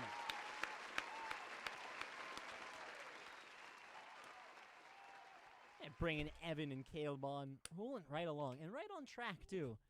Even Ben's monologue, we still got time. We're still on track. It's only the last show, but Come there's on. still time that needs to be hit. We're joined, I think there's only one way to put it. We're joined by two chill guys. That really is, at its base form. Evan, I'll start with you. Evan Harkin, for those that don't know, started his Fordham life as a walk-on wide receiver on the Fordham football team. And we were lucky enough that he decided to grace us the last 2.5 years with his presence. And I can confidently say, getting to call Fordham football alongside him, it's one of the greatest experiences I've ever had. If you want to go into football broadcasting as an analyst, you have a bright future ahead of you. But it's not just that. You manned our Jets beat reporting this year. You were on the Mets beat. You went to you went to the Super Bowl with us. You did so much stuff, man. It's been a pleasure to work alongside you. Yeah, you two, both of you guys, honestly. The pleasure was all mine, and all those experiences, very grateful for all of those. Like you said, started my Fordham career here as a walk-on receiver. Got injured a bunch, realized I was never really going to play here. So then I decided to maybe transfer over to the sports broadcasting side. But in the middle, there was a little buffer where I would say that I was kind of down on myself because I had just, been on the football team. I had, an identity, I think is the way to put it, and then didn't have one, maybe for the first time in my life, always kind of being an athlete, and it felt empty. And then I realized after talking to my parents, and they said, maybe you should try sports broadcasting, that came over, had a first meeting with Bobby, and honestly changed my life. It goes back to the wise words of Joe Conlon, as me and you know, Lou. He so has many wise words. So many wise words, but be part of something bigger than yourself, I think, is the words that he told me that really sat in, and I think what I've done here at FUV kind of embodies that, so I'm just grateful for all that, and the identity that FUV has been able to give back to me and all these wonderful friends as well. Well, if I'll shoot some Joe Conlon words right back at you. If I could kiss you, I would. And that is, Evan, man, quote. You are a blast to work with. Are you saying you can't? Oh, I will. Don't you? We got 20 We're on minutes. camera. We're on Don't worry camera. about it. You've been a pleasure to work with. You are supremely talented at everything that you do. And this is a testament to your character that as talented as you are, you're an even better guy. You're one of the easiest people to work with. It has been, the last 2.5 years have been just an absolute blast. Yeah, you're always down. You're always down to just do whatever it is that needs to be done, and you do it really well, and it's always been that way. You first started out, you worked your way into those host roles, and then eventually you became the color commentator. And it's been so fun and rewarding to see you grow and become the media personality that you are, and the great friendship and relationship we've been able to build as well. Gonna miss you, man. A lot of fun times. Never forget New Orleans. Yeah, Blackened alligator. great time. Beignets. The fridge, Can though. never. We Oh, don't the talk fridge. about We don't the talk fridge. about the fridge, We don't though. talk about the It's a fridge. great fridge. We won't show you it, though. Nah, you can't you guys see it. can't do see it. that. See the That was fridge. just the then thing. Oh well. But Ev, great work, man. Wish you all the best. Our supervising producer, Caleb Stein. Steiner. There are if you're not in FUV, I think you probably don't have the full picture of what, especially the older guys at this staff, really the impact that they have. Your leadership this year and the way you would handle kids that would come in and didn't know what they were doing and needed to learn about the board. You're always so willing to help them, and you're always such a strong teacher. You are exactly what Will and I needed in terms of having people around us that could lift this station up and teach them the ways of FUV. And Stretch, you did that, man.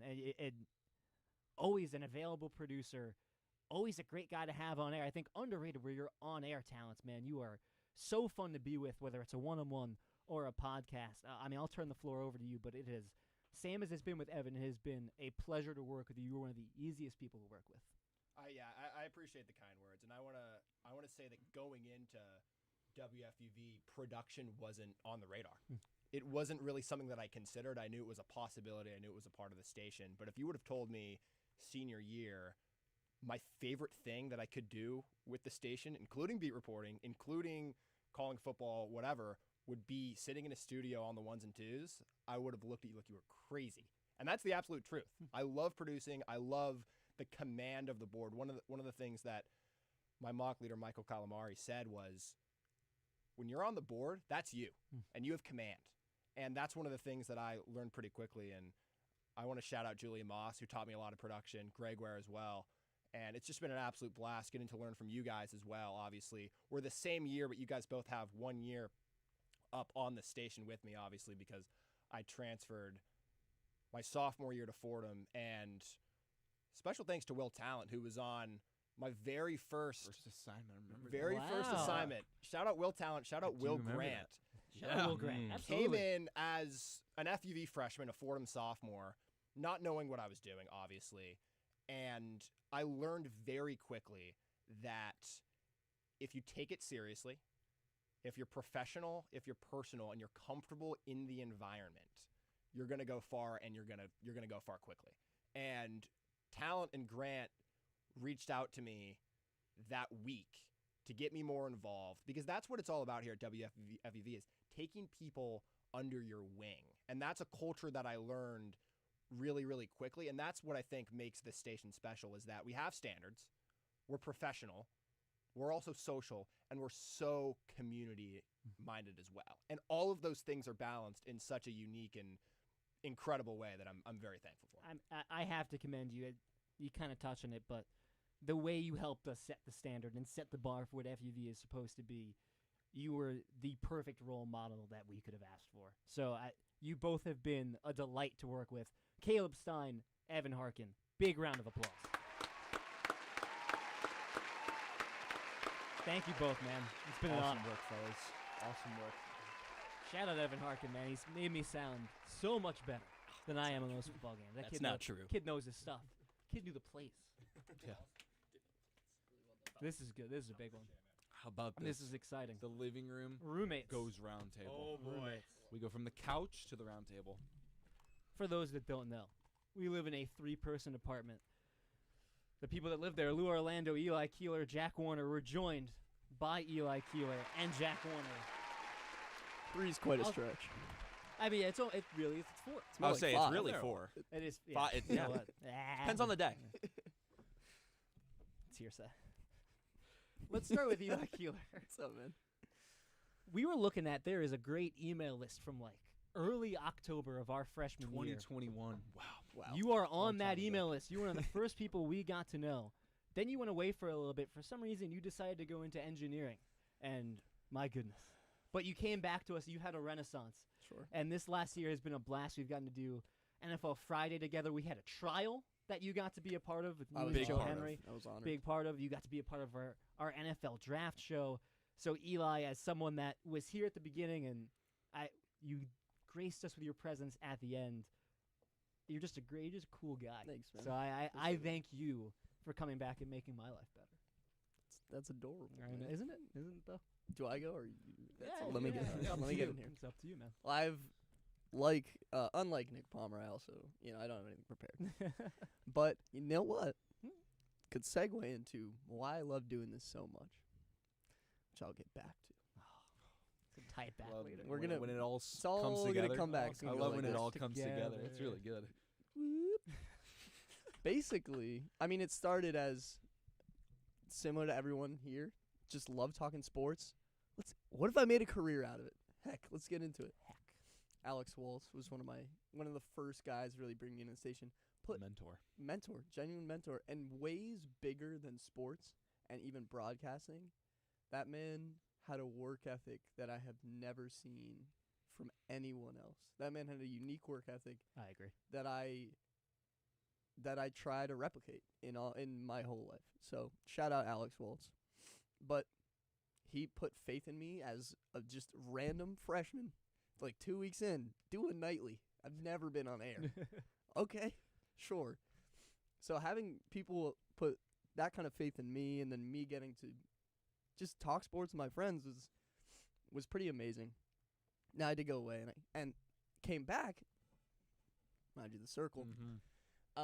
Is because this group of 4 people right here is family. These are my cousins, if not my brothers. If you will. If you could have a guy, I haven't worked the math All out. cousins. Someone could tell me, but if you could have a brother who's also your cousin, I got 3 of them with me in this room. But it was literally just like sitting on the couch, chilling out, talking sports, and I thought, hey, wait, we could do this like in front of the, we could do this all the time. Let's do this. So here I am. Now I'm back. Through all the money balls, through all the Post-sabbatical. Sabbatical over. But genuinely, I'm gonna actually. We're going back halfway around the circle. It's a circle. It's round. circle. It keeps going, man. It Circular. keeps going. Don't Keeps stop. going. It's Like very a carousel. spherical. Yep. We're gonna take a little whoop. Yep. Turn it around. Please do. Sophomore year, everybody's moving off campus. We're looking for places to live. This guy, Lou Orlando, friend of the station. Sure. We were good friends. Pals? We're pals. Not to the extent we are now. Certainly not. But we were pals. And he's like, you know what? I'm living with this guy, Jack Warner. Oh, I've heard of him. He's at the station too. Do you want to live with us? I was like, heck, man, let's try it out. Let's get it together. Little did I know, those become 2 of my best friends on the planet, roommates for 2 years. I love you, buddy. Will Absolutely. Talent. I wish we had a 4th bedroom. Dude. I wish we had another. We have the couch and gotten those Brian Ray How long we would have stayed up for. Oh my God. My I GPA don't is think we would have thanking ever you gone for to not that. No, thanking us for not honestly. having a 4th room. May still be up. Before I queue up Jack, anything you want to say? Yeah, you know what, Eli? Eli Keeler? Here's a good one. Ready? Okay, yeah. I don't know if you're ready for this I one. don't know. Here I don't we go. Oh boy. I don't know. First ever assignment that Will Talent had, Eli Keeler, was on it. Wow. Football highlights. Oh, you're Wow. so right about that. That's awesome. First assignment I ever had, highlights with Eli Keeler. That was great. And Can now I here can we I are. recall Please. from that moment? Please. I was late. I missed call time. Oh. Danny Scott was not happy with it. But I cut up some good highlights. He said, "Kid, you recovered with your good work today. Don't ever be late. You got Don't ever be late again. He's You never can't do late that. again. Call Let's- time is there for a reason." Let's change that. Let's change that. But you know what, man? It's been awesome. Mm-hmm. Ups and downs. Not even ups and downs. Different path in college. The circles. It's always about the circles. Oh, yeah. Freshman year, you go off after and do your own thing, and then you come back, and here we are talking on the senior show. The first day I was able to work at FUV, and the last day I'm working at FUV was all with Eli Keeler. I love the friendship we've been able to build as well. It's been a blast with all 3 of you guys as well. But Eli, it's been a blast, man. And I hope this continues for years and years Absolutely. to come. Thank you for your service. Jack Warner, Oh, boy. our on-air advisor, 2 years working the Rangers beat alongside you. Worked diligently on the Mets beat as well. You've done a million other things in the process. 896 OPS. In the fall. 2023 In- fall. it was big. Club Big baseball. Over That's 1,000 this season. A club, dude. A club baseball product was club baseball first. Came over. Some have said that FUV is a mouthpiece for club baseball. That's debatable. I'm not going to get into it here. I will, however, set up Jack Warner because, man, you've had quite the career, and it's been a blast to get to do a lot of those things alongside you. Can I just interject? Oh, please, get in That's here. a 1.0 with the high ankle sprain. Yeah, Oh yeah, my yeah. With a high ankle sprain. Absolutely. You guys were You there can't for. teach that. I Can't won't. teach it. I wouldn't. That's why we keep the wood bat in the living room. Absolutely. Just get hacks. Reps. Mhm. Get reps. Constant reps. No Always. feedback. Always. Just light swings. Jack, Just your like thoughts? No, how do I come back from that? Well, anytime I think about my time in FUV, I immediately think to this story that my mom always brings up whenever I talk about sports and things I was doing. I had a first grade teacher who I never really meshed with that well, and she once told my mother all he does is all he cares about is sports. Even when we're talking about math or English or anything, he just talks about sports. I used to draw pictures of stadiums and give them to my teachers. That was just all the kind of thing I love to do. And she almost said that it was kind of a bad thing. And then a couple years down the line, I had another elementary school teacher that told my mom, no, it's what he's passionate about. It's what he loves to do. He should hold on to that. And my mom only reminded me of it years later, and I almost kind of forgot how real that passion was until I got here. And it reinforced to me that yes, sports is something that you play as a kid. You eventually have to maybe hang up the cleats someday. You might grow out of it. Maybe as an adult you take your kids to some games, but I feel sometimes people have this false assumption that sports are a little too juvenile. There is never a time where you have to put a love of sports down. There's always something to do. There's always a career path you can take, and I learned that here. I joined the station through the club baseball pipeline, as you mentioned. Shout out Ryan Greg Ware, Mike Calamari, two of my earliest memories of people encouraging me to join. And I kind of just counted myself out immediately because I wasn't in journalism or comms. I was just I'll just be there. I'll be in a club. I'll host some stuff, is what it is. And all it did, being a member here, was remind me how wrong I was every day, because it just led me to new opportunity and things that just filled my heart so much as a sports fan that I'll never be able to ever forget and will tell people about forever. But more than that, more than any athlete I ever talked to or sporting event I attended, the people that I was led to here is what will live forever. I'm sitting here. I'm a proud brother of two amazing sisters, but you guys were the brothers I never had, as well as many of the other people on this amazing staff, people who aren't at this school anymore, who are still just so impactful in my life and have left this everlasting impact on me. It's allowed me to share some of the most special moments in my life with the people that I love the most, and they sort of showed up in bunches the further we went along. There's really nothing I can say about WFUV that I haven't said already. It gave me a voice. It's something that I'll never, ever, ever take for granted, and I already miss it. And yeah, this is everything I've ever asked for. It gave me two roommates who have been with me through my best days and my worst days, my unofficial fourth roommate. Like I said, so many people that are so talented and so gifted and so passionate about the things that they do. And it's made me just a better person, better at what I do, made me more driven. And just to finish, lastly, just one last thing is when I sit in this studio, I think back to one of my first ever updates assignments. It was December 2022, I want to say. It was a men's basketball game against Dayton. And I remember I was a little sophomore, and I just remember looking around the room and seeing how talented everybody was. And, I looked at the producer, I looked at my host, I looked at everyone. It was just everyone is so gifted. And I sat there and thought I could throw up. I was so nervous. And even as sick to my stomach as I felt then, trying to live up to it, sitting here now, I can tell you I would give anything to go back to that day again, to feel that again, to experience that again. I would pay any amount. Well, Jack Warner, I love you. Mm-hmm. We love you. Absolutely. All of you. I love you guys. Another guy, very, very happy. Our relationship is what it is. It started before FUV, and I'm glad that it's been able to blossom in FUV and beyond FUV as well, man. It's been a blast, dude. Love talking everything sports related and more with you.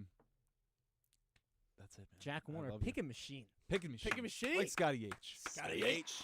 I love you, boys. Thank you. Love you guys. What's your biggest fear, Scott?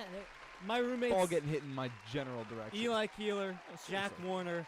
I've fallen under criticism for doxing our apartment. I'll do it one last time. If you want to find them, 652 East 189th Street, apartment 2. Come by, steal some stuff. Except for Lego Star Wars. Fellas, you deserve a nice round of applause. Love you, boys. Thank you. Leave the Lego Star Wars. It didn't work today. Let's play Sporkle. We'll do it when we get home. We can do it later. Well, I'll do it. We Yeah, got let's do two it. last seniors, and they're we OGs. saved two of the best for last. Wow, they're OGs. They are OGs. Coming into the room, Nick Guzman and James Burley.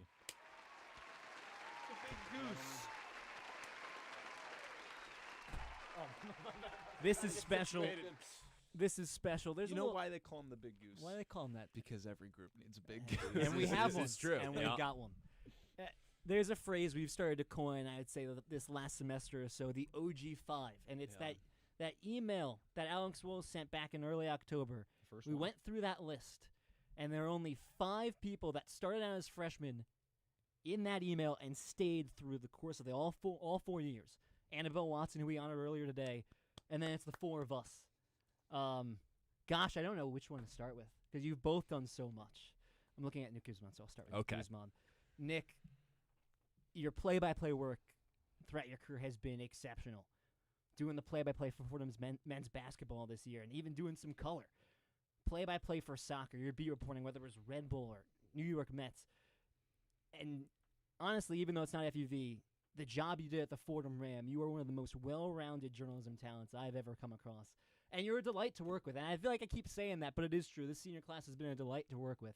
But Nick, you got a sharp, witty humor to you. It's been a blast to be in all these intimate situations with you. And you've had shared a bed. We did share a bed because God knows not sleeping next to Chaz McAdams. With the sleep apnea, can't do it. But Nick, you've done so much. You've had an illustrious career. The floor is yours. Thank you. I joined this station, like you said, Lou, right as I got here. I knew this is what I wanted to do. I was between Fordham and Syracuse. I knew I wanted to go into sports. And I'm so glad I picked Fordham and I picked WFUV because the people I've met here, the relationships I've made, the things that I've gotten to do, I just feel so lucky. And Chaz said something earlier that, he's going to refer to himself first when you're talking about your time at Fordham as a member of WFUV. That's going to be the first thing I say, the first thing I tell people. It's been a blast. I mean, doing basketball this year with you, Lou, and with Chaz was so much fun. Getting to go to the Super Bowl. Absolutely. Traveling all around the country with the basketball team, despite the lack of success on the court. Mm-hmm. I think we did a great job with our broadcast, and I'm really proud of the work we've done.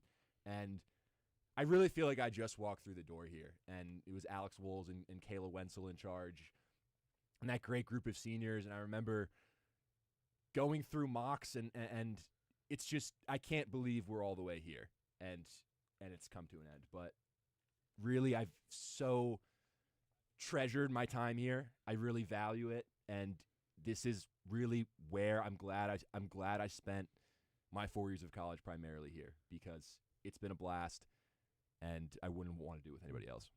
Goose, we love you, man. Absolutely. We really do. You are the man. Thank you. The kind of attitude and the presence that you bring to the table is always exactly what you need in this kind of environment, and you bring that every single day. And that's what makes you the Big Goose, dude. Absolutely. Love you. Gonna miss you, man. Love you too, man. Right next to him, James Burley, a supreme talent, a natural host as you've seen today. Such a good beat reporter.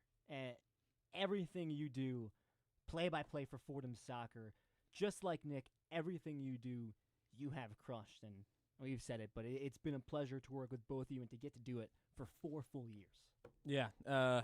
Like Nick, like you said, it doesn't feel right that, this is the end of it all. It still feels like we're sitting down in, I guess back in the day it was still McGinley, second floor, listening to Alex Woles' sales pitch about both the Fordham Ram and doing WFUV Sports. Initially, the WFUV was only vaguely on my radar. I was thinking about doing the newspaper, and I've only ever really written a few articles that I ended up shifting entirely because of the way I was introduced.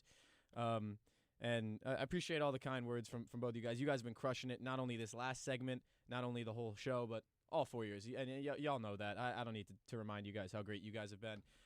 But it's fitting that, we're the last segment together because in many ways it started with you and me. Those Red Bulls beat reports. Not an easy freshman commute. year. Dude, oh my, I will never forget February 2022, the first ever beat report we did. It was the home opener for the Red Bulls. It is 17 degrees outside. And we are schlepping our way through Manhattan, into Lower Manhattan, into North Jersey, taking the path from Newark Penn Station to Red Bull Arena, and just freezing. Get the dump button ready? No, I'm kidding. Just freezing ourselves off, and I don't know. I mean, just having been there with you and having this crew for so long made those things so much more worth it. But in many ways, I got to live out my dreams doing this in a way I never thought I would. Covering the Devils and the Red Bulls alone, just those two things, living the dream. Just getting to talk to my favorite athletes, go to my favorite stadiums, and do all that. And then, when we did stuff in studio, whether it was podcasts, whether it was game broadcasts, soccer stuff, I really did get to live out the dream of a lifetime in these 4 years. It makes no sense to me that it's over. I still remember being a freshman, looking up to the guys like Woles, Kayla, Nick DeLuca, Mhm. and like thinking like those guys. I mean, they were on the mountaintop, right? Like I want to try to be like those guys and girls, and to look back and say that I'm in the position that they were when I was a freshman. Doesn't feel like I quite reached their potential. They still feel like they're years ahead of me, but to have just had all this, it's just again just a blessing. And I know we're running short on time, so I'm going to keep it brief. So thank you to everybody back there behind the glass. Y'all are great. Thank you to Bobby for all the faith and all the love and all the opportunities. It has been more than I ever could have dreamed of. So I owe so much to you guys. Y'all are the best. Well, Burley, man, I think you've carved your own path in comparison to those seniors when we were freshmen, man. Yeah. Alumni Court South resident. Yup. Like myself, Yup. dude. We used to go over to your room and we'd talk And about your room. And your room. Oh yeah, dude. But we used to talk about the Ram articles that you were gonna write, Red Bulls, all that stuff, and here we are, the last I day know. for us. Love you, man. Yeah. It's been a great ride, and both you guys Yes. going boots on the ground, Boots on the Absolutely. ground. in New Jersey. Running point in Jersey. Red Bulls all the way, man. Guys Yes, are the sir. best. Feel dude. free to stay here for the final 4 minutes. I think it's only fitting that Close we've us out, gotten to fellas. spend Close us out. You guys this take it segment away. with you guys. Let's take it home, man. Yeah, we got 4 minutes left, and I know I'm sports manager, but assistant sports manager is not a fitting title for Will, because if you know anything about how this place works and you know anything about Will Talent, you know that Will worked just as hard as anyone. He did just as much work as I did, and what we have accomplished this year would not have been possible without Will Talent. So, Will, floor is yours, man. Well, It's been thank an you. honor to work alongside. It really has, man. My pleasure. It's we had a plan going in, and you know what? To be realistic, we didn't do everything that we wanted to do, but I can confidently say the culture that we are leaving is where it should be. This is a home. This is my college family. I'm going to wear those cords next Saturday, those red and black cords, and I'm going to go home with those and say, this is my college experience. WFUV Sports will always be home. I'm going to miss all of you guys, all you guys in the back too, all of those that are watching now or had left. Going to miss everything about this place for those that came before me. I can't thank you enough. Alex Wolves, Ryan Gregware, to name a few. This place is truly home, and any time that I think of Fordham, Studio 2 is where my mind goes. So thank you for the opportunity, Lou, and it's really been a blast working alongside you, man. You did great. You did great. I remember when it came time to pick an assistant manager, and it was a no-brainer. Will was always the option, and it's a delight to get to do this job alongside your best friend.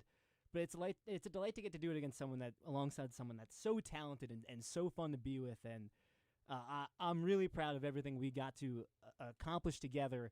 I think back to our freshman year and the bar that the seniors set. Alex Wolves and Chris Hennessy and Nick DeLuca and Kayla Wenzel and all those names that we've mentioned, Ryan Gregware, they set an impossibly high bar. And I'm not sure we met that bar, but I know that every day we came in and we strived to hit that bar. And you've heard a lot of, I think, the same things from the people here, that the memories that we take from this place we'll never forget. And it really has been. I'm thankful for all the experiences, whether it's traveling on basketball, whether it's traveling to the Super Bowl, traveling to Cooperstown, man. There's something really cool about all the experiences that we get to have. But I'm a big believer in this phrase, which is, cool experiences are great and all, but it doesn't mean anything if you don't get to do it and get to share it alongside people you love. And that's what we've gotten to do for 4 years. You really can't ask for anything more than that. So to all of our 19 seniors that we're honoring today, and especially for this core five that started from the very beginning, Annabelle Watson, James Burley, Nick Guzman, and my partner in crime, Will Talent, it has been a blast. I'm Lou Orlando. This is the 2025 Senior Show. Many thanks go to our sports director, Bobby Chaffardini. None of this is possible without him, and I'm really excited for what Joe Henry, Tucker Austin, and Griffin Stevenson have in store next year. I can assure you this station's in much better hands than it was this year. They are going to crush it next year. But for all of our seniors, you deserve this show. You deserve all the praise that you've gotten. A farewell. We'll sign off one last time, one-on-one. It's production WFUV Sports. Have a great night, everybody.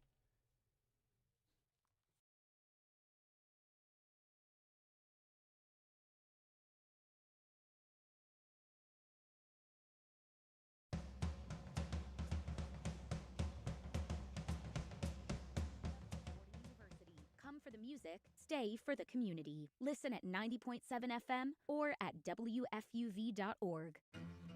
When I was just a little young boy, I'm telling you so you can tell.